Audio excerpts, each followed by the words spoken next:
ನಮಸ್ಕಾರ ವೀಕ್ಷಕರೇ, JBM ನ್ಯೂಸ್ಗೆ ಸ್ವಾಗತ. ನಾನು ವೀರೇಶ್ ಬಳಗೇರ. ಚಾಲುಕ್ಯರ ನಾಡು ಬಾಗಲಕೋಟೆಯಲ್ಲಿ ಉಪಚುನಾವಣೆ ಕದನ ದಿನೇ ದಿನೇ ರಂಗೇರುತ್ತಿದ್ದು ಜಾತಿ ಲೆಕ್ಕಾಚಾರವು ಕೂಡ ಅಷ್ಟೇ ಜೋರಾಗಿ ನಡೆದಿದೆ.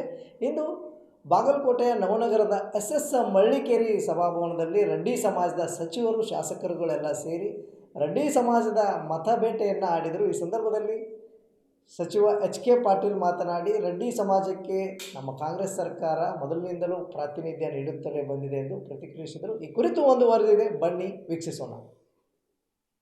ಬಾಗಲಕೋಟೆ ಉಪಚುನಾವಣೆಯ ಪ್ರಯುಕ್ತ ಬಾಗಲಕೋಟೆ ನಗರದ SS ಮಳ್ಳಿಕೇರಿ ಸಭಾಭವನದಲ್ಲಿ ರೆಡ್ಡಿ ಸಮಾಜದ ಹಿರಿಯರು, ಸಚಿವರಾದ HK ಪಾಟೀಲ್ ಮಾತನಾಡಿ, ನಮಗೆ ಕಾಂಗ್ರೆಸ್ ಸರ್ಕಾರ ಮೊದಲಿನಿಂದಲೂ ಸರ್ಕಾರದಲ್ಲಿ ನಮ್ಮ ಸಮುದಾಯಕ್ಕೆ ಹೆಚ್ಚಿನ ಮಹತ್ವ ನೀಡುತ್ತಲೇ ಬಂದಿದ್ದಾರೆ.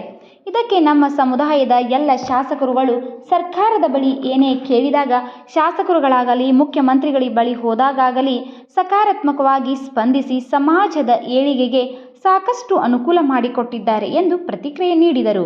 ಈ ಸಂದರ್ಭದಲ್ಲಿ ಸಚಿವರು, ಶಾಸಕರುಗಳಾದ ಶ್ರೀರಾಮಲಿಂಗಾರೆಡ್ಡಿ, NH ಕೋನರೆಡ್ಡಿ, ಸೌಮ್ಯ ರೆಡ್ಡಿ, RS ಪಾಟೀಲ್, JT ಪಾಟೀಲ್, ಕರ್ನಾಟಕ ರಾಜ್ಯ ರೆಡ್ಡಿ ಜನಸಂಘದ ನಿರ್ದೇಶಕರಾದ ಕೃಷ್ಣಾರೆಡ್ಡಿ ಸೇರಿದಂತೆ ಹಲವು ಮುಖಂಡರು ಉಪಸ್ಥಿತರಿದ್ದರು.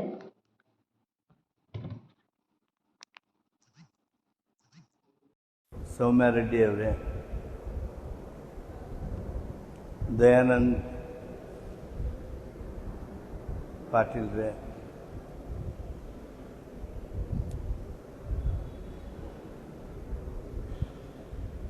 ರಮೇಶ್ ಬದ್ನೂರ್ ಅವರೇ, ಕೃಷ್ಣಾರೆಡ್ಡಿ ಅವರೇ,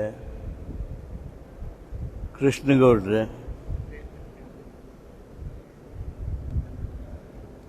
ನೆರೆದಿರ್ತಕ್ಕಂಥ ನಮ್ಮ ಸಮುದಾಯದ ಪ್ರಮುಖರೇ, ಮುಂದಾಳುಗಳೇ, ಸಹೋದರಿಯರೇ,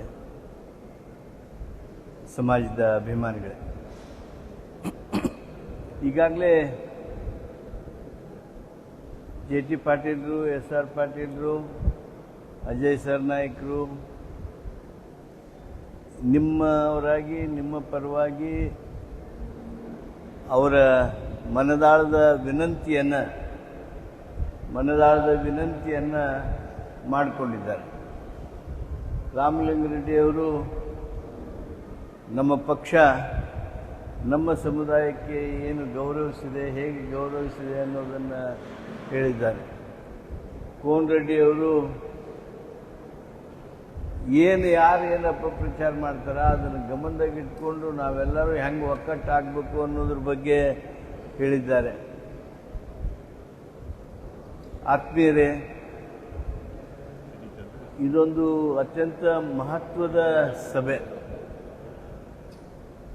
ನೀವೇನು ನಿರ್ಣಯ ಮಾಡ್ತೀರಿ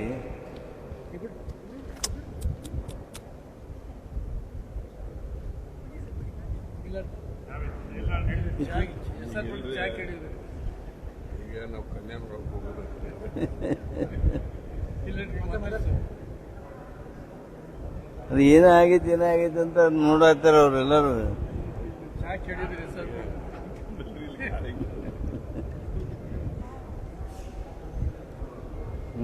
ಬಿಡು ಬಿಡು ಬಿಡು ಬಿಡು ಬಿಡು ಹೋಲಿ.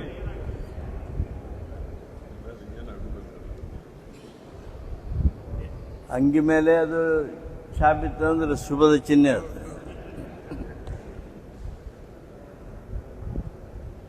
ಇದು ಮಹತ್ವದ ಸಭೆ. ಯಾಕಂದ್ರೆ ಯಾರು ಏನು ಮಾಡ್ತಾರ ಅಂತ ಕೇಳಂಗಿಲ್ಲ. ಈಗ ಈ ಚುನಾವಣೆ ಒಳಗೆ ನಾ ಹೇಳೋದು ನೋಡ್ರಿ, ಈ ಮಂದಿ ಒಂದಾಗಿ ಮಾಡಿದ್ರು ಅಂದ್ರೆ ಕಾಂಗ್ರೆಸ್ ಆರಾಮ್ ಗೆದ್ದಿತೈತಿ ಅಂತ. ಆಮೇಲೆ ಗೆಲ್ಲಿಸಬೇಕಾದದ್ದು ನಮ್ಮ ನೈತಿಕ ಜವಾಬ್ದಾರಿ. ಬಹುಶಃ ಇಷ್ಟು ವರ್ಷದ ರಾಜಕಾರಣ ನೋಡ್ರಿ ನೀವು,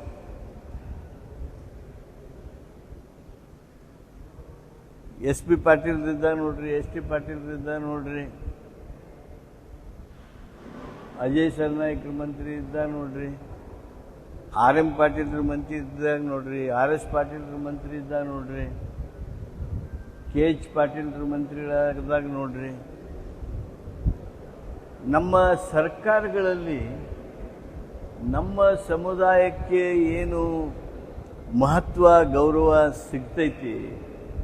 ಸಿಕ್ಕಿತ್ತು, ಅದಕ್ಕಿಂತ ಕಳೆದ 10 ವರ್ಷಗಳಲ್ಲಿ ನಮ್ಮ ಸಮುದಾಯಕ್ಕೆ ವಿಶೇಷ ಮಹತ್ವ ಸಿಕ್ಕಿದೆ ಅಂತ ಹೇಳಿದರೆ ಅದು ಅತಿಶಯೋಕ್ತಿ ಆಗದು. ಪ್ರಾತಿನಿಧ್ಯ ದೃಷ್ಟಿಯಿಂದ ನೋಡ್ರಿ, ನೀವು ಬೇರೆ ಯಾವುದೇ ಸಮಾಜ ನೋಡ್ರಿ, ನೀವು ನಾನು ರಾಮಲಿಂಗಾರೆಡ್ಡಿಯವರು, ದರ್ಶನಾಪುರ ಅವರು, ಈ ನಮ್ಮ ಚೇರ್ಮನ್ಗಿರಿ, ಅಗ್ರಿ ಇಂಪಾರ್ಟೆಂಟ್ ಚೇರ್ಮನ್ಗಿರಿ, ಹಟ್ಟಿಗೋಲ್ಡ್ ಮೈನ್ಸ್ ಅಂತದ್ದು JT ಪಾಟೀಲ್ರಿಗೆ ಕೊಟ್ಟರೆ, ಖನಿಜ ನಿಗಮವನ್ನು GS ಪಾಟೀಲ್ರಿಗೆ ಕೊಟ್ಟರು, ಸೋಪ್ಸ್ ಆ್ಯಂಡ್ ಡಿಟರ್ಜೆಂಟ್ ನಾಡಗೌಡರಿಗೆ ಕೊಟ್ಟರು, ಹಂಪನಗೌಡರಿಗೆ ಅವರು ಒಲ್ಲೆ ಅಂದಿದ್ದಕ್ಕೆ ಸುಮ್ಮನೆ ಅದರ ಅವ್ರಿಗೆ ಅದಕ್ಕಾಗಿ ಕೊಟ್ಟು ಒಂದು ರೀತಿ ಫೈನಲ್ ಆಗಿತ್ತು. ಅಂದರೆ ನಾವು ಇರೋರ ಸಂಖ್ಯೆ ಎಷ್ಟದೇವಿ, ನಮ್ಮನ್ನು ಆಲ್ಮೋಸ್ಟ್ ಅಕಾಮಿಡೇಟ್ ಮಾಡ್ಯಾರ. ಅಷ್ಟೇ ಅಲ್ಲ, ಏನು ಕೆಲಸ ಇರಲಿ, ನಾನು ರಾಮಲಿಂಗಾರೆಡ್ಡಿ, JT ಪಾಟೀಲ್ರು, ಕೋನ್ ರೆಡ್ಡಿ, ಪ್ರಕಾಶ್ ಕೋಳಿವಾಡ್, ದರ್ಶನಾಪುರ್ ನಾವೇನಾರ ಕೂಡಿ ಹೋದ್ವಿ ಅಂದ್ರೆ ಯಾವುದಕ್ಕೂ ಮಾನ್ಯ ಮುಖ್ಯಮಂತ್ರಿಗಳು ಇದು ಆಗೋದಿಲ್ಲ ಅಂತ ಅನ್ನೋದು. ಆ ರೀತಿಯಾಗಿರ್ತಕ್ಕಂಥ ಒಂದು ಮಹತ್ವವನ್ನು ನಮಗೆ ಕೊಡ್ತಾ ಇದೆ ಸರ್ಕಾರ. ನಮಗೆ ಯಾಕೆ ಕೊಡ್ತದ ಅಂದ್ರೆ ನಿಮ್ಮ ಸಲುವಾಗಿ ಕೊಡ್ತದೆ. ನೀವೆಲ್ಲರೂ ನಮ್ಮ ಜೊತೆಗಿದ್ದೀರಿ. ಈ ದೊಡ್ಡ ಸಮುದಾಯ, ಭಾಳ ಮಹತ್ವದ ಸಮುದಾಯ, ನಮ್ಮದು ಎಷ್ಟು ಸಂಖ್ಯಾದೊಳಗದೀರಿ ಅಂತಲ್ಲ, ನಾವು ಉಳಿದ ಭಾಳ ಸಮಾಜದೊಳಗೆ ಅಲ್ಲ. ನಾವು ನೀವೆಷ್ಟು ಒಂದಿದ್ರಪ್ಪ, ಈ ಊರಾಗ ಒಂದು 50 ಮಂದಿ ರೆಡ್ಡರ್ ಅದಾರ ಅಂದ್ರೆ ನಮ್ದು 50 ಮಂದಿ ಎಲ್ಲ ನಮ್ಮ ಸ್ಟ್ರೆಂತ್. ಅಲ್ಲಿ 1000 ಜನಸಂಖ್ಯೆ ಇರ್ತಕ್ಕಂಥ ಹೋಟ್ ಇರ್ತಕ್ಕಂಥ ಗ್ರಾಮ ಇದ್ರೆ, ಅಲ್ಲಿ ನಾವು 50 ಮಂದಿ ಇದ್ರೆ 800 ಹೋಟ್ ಹಾಕಿಸೋ ಶಕ್ತಿ ನಮ್ಮ ನಾಯಕರುಗಳಲ್ಲಿ, ನಮ್ಮ ಸಮುದಾಯದ ಮುಂದಾಳುಗಳಲ್ಲಿ ಇರ್ತದೆ. ನಾವು ಬೇಸಿಕಲಿ ನಾಯಕತ್ವವನ್ನು ಮಾಡ್ಕೋತ ಬಂದೇವಿ. ನೀವು ಏನು ನಿರ್ಣಯ ಮಾಡ್ತೀರಿ, ಒಕ್ಕಟ್ಟಿನ ನಿರ್ಣಯ ಮಾಡ್ತೀರಿ, ಆ ಒಕ್ಕಟ್ಟಿನ ನಿರ್ಣಯ ಇವತ್ತು ಈ ಚುನಾವಣೆಯ ಪರಿಣಾಮ ಆಗ್ತೈತಿ. ಈಗ ಒಂದೊಂದು ಉದಾಹರಣೆ ಈಗಾಗಲೇ ಮಾನ್ಯ ರಾಮಲಿಂಗಾರೆಡ್ಡಿಯವರು ಸಹಿತ ಸೂಕ್ಷ್ಮವಾಗಿ ಪ್ರಸ್ತಾಪ ಮಾಡಿದರು. ನಿಮಗೂ ಎಲ್ಲರಿಗೂ ಗೊತ್ತೈತಿ, ನಾವೆಲ್ಲರೂ ಮೊದಲೇ ಸಲನ ನಮ್ಮ ಜೀವನದಾಗಲ್ಲ, ಒಟ್ಟು ನಮ್ಮ ಹಿರಿಯರನ್ನ ಹಿಡ್ಕೊಂಡು ಎಲ್ಲರ ಒಂದು ಕಡೆ ಭಾಳ ಮಂದಿ ಕೂಡಿದ್ವಿ ಅಂತಂದ್ರೆ ಬೆಂಗಳೂರು ಪ್ಯಾಲೇಸ್ ಗ್ರೌಂಡ್ನಾಗ ಕೂಡಿದ್ವಲ್ಲ.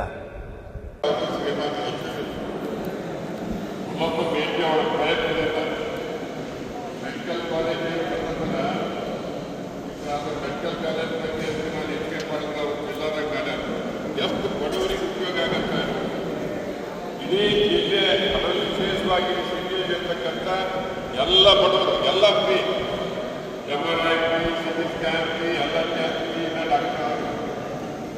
ಡಾಕ್ಟರ್ ಎಲ್ಲ ನನಗೆ ನನ್ನ ಕಚೇರಿಯಲ್ಲಿ ಊಟದ 3 ವರ್ಷಕ್ಕೆ ಬಹಳ ಜನ ಹಿರಿಯ ನಾಗರಿಕರು ಒಂದೇ ಬಂದು ಹೇಳ್ತಾ ಇದ್ದಾರೆ, ಆಸ್ಪತ್ರೆಗೆ ಮಾತ್ರೆ ತಗೊಳ್ಳೋಕ್ಕೂ ಸಹ ನನಗೆ ದುಡ್ಡಿಲ್ಲ ಅಂತ. ಈ 2,000 ರೂಪಾಯಿಯ ಅವರು ಆಸ್ಪತ್ರೆಗೆ ಹೋಗ್ತಿದ್ದಾರೆ. ಅವರು ಮಕ್ಕಳಿಗೆ ಸ್ಕೂಲ್ ಫೀಸ್ ಇರ್ಬೋದು, ಪೌಷ್ಟಿಕ ಆಹಾರ ಇರ್ಬೋದು. ಬಹಳ ಜನ ಮಹಿಳೆಯರು, ನಾವು ಸಹ ಈ ಮಾಧ್ಯಮದಲ್ಲಿ ಮತ್ತು ಸಾಮಾಜಿಕ ಜಾಲತಾಣ ನೋಡ್ತಾ ಇರ್ತೀವಿ, ಅವರು ಹೇಗೆ ಬಿಜೆಪಿಯ ಬಗ್ಗೆ ಬರುತ್ತೆ ಅಂತ. ಆದರೆ ನಾವು ನೋಡಿದ್ದೀವಿ, ಒಬ್ಬ ಅತ್ತೆ ಅವ್ರ ಸೊಸೆಗೆ ಒಳ್ಳೆಯದೇ ಒಂದು ಪ್ರದೇಶದಲ್ಲಿ ಅವರು ಇಷ್ಟೇ ಅಲ್ಲ, ಈಗ